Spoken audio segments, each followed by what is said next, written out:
اعوذ بالله من الشیطان اللعین الرجیم. بسم الله الرحمن الرحیم.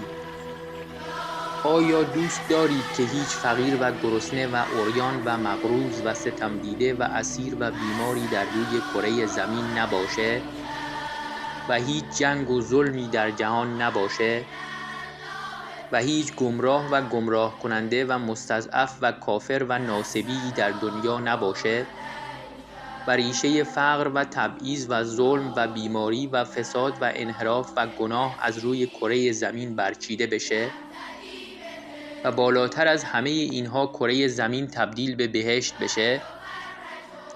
تنها راه چاره برای تحقق این امر ظهور امام عصر عجل الله تعالی فرجه الشریفه و یکی از راه‌های نزدیکتر کردن ظهور احیای امر یا نشر علوم یا احادیث شریفه اهل بیت علیهم السلام تا جهانیان با آشنایی با اهل بیت علیهم السلام و کلام شریفشون هرچه بیشتر شیعه بشن و تعداد یاران امام عصر عجل الله تعالی فرجه الشریف و دعا کنندگان جهت ظهور بیشتر بشه. حال چه کسی در این عصر بهتر و بیشتر و کاملتر از همه امر اهل بیت علیهم السلام رو احیا میکنه جز علامه الله یاری؟